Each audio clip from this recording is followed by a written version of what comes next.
We here, we live. Who's next? 757 live at Spot Multimedia in Hampton. Shout out to these guys, man. I'm here with the one and only, ladies and gentlemen, Mr. Julian Brown.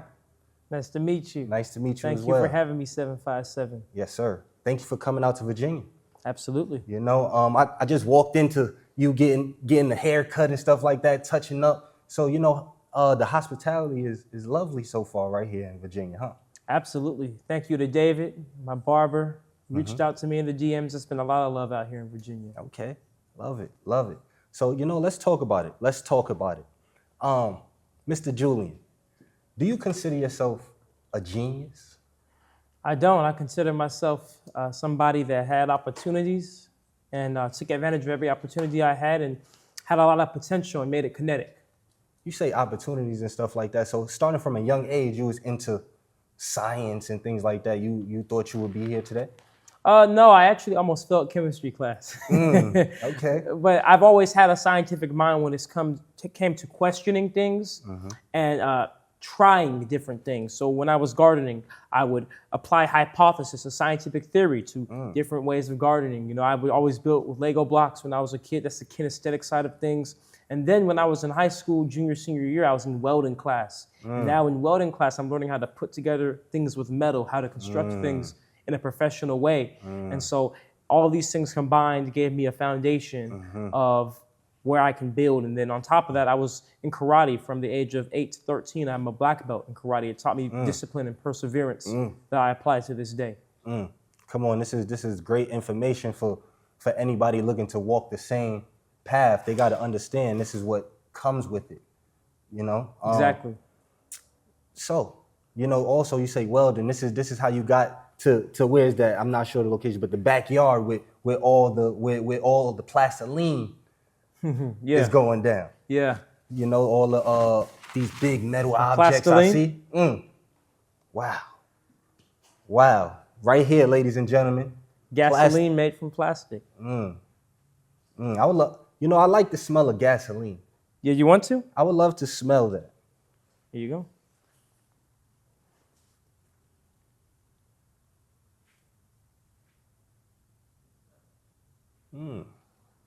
What do you think? Doesn't smell like gasoline. It actually smells like burnt plastic a little bit. Oh, yeah? I've heard all types of things. I've heard it smells like Sharpies, like barbecued gasoline, barbecued plastic. But you can tell it's its own product. Right. And so. And it's running top of the line vehicles. Like Rolls Royces. Yeah. You know, shout out to you doing that as well. How was that? Seeing that in action? That was great. You know, shout out to Jabbar Westbrook. He's the Rolls Royce owner in Huntsville, Alabama. He allowed me to run his 2016 convertible Rolls Royce Dawn off of the Plastoline. That was the first time we ever put it inside of a V12 engine, the most expensive engine we ever put it into, and it ran amazing. Love that. Love that. You know, another question I have, you know, will we be able to see a Plastoline station in the States, United States, anytime soon? In a way, not exactly what you're thinking or how you're thinking, but I'm building my next machine, which is called Mark V, and it's going to be a mobile plastic to fuel reactor on a trailer.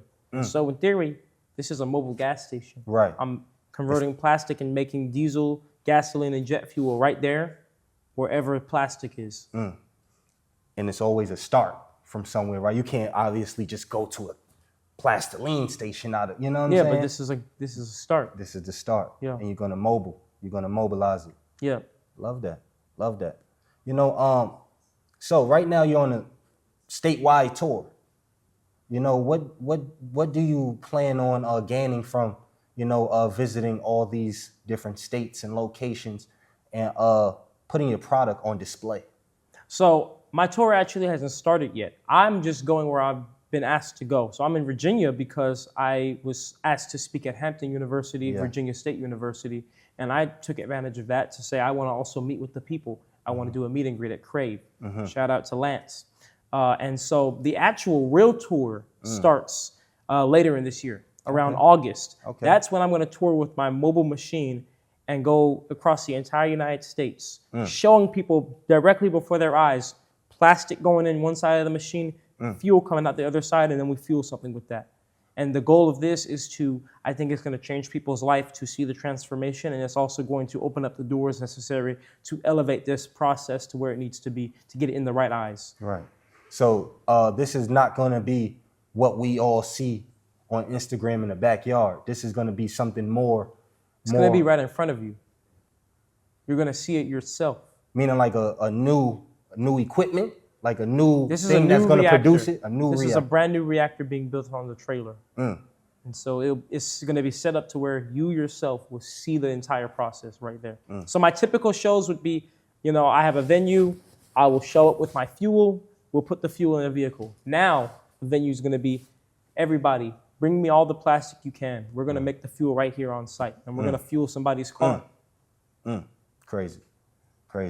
You're moving on a global scale. You're changing the world one step at a time. Thank you. I love the process, love seeing the journey, and I wish you the best of luck, brother. Thank you so much. And safety. Of course. And safety, Thank you so much, Cam. Of course.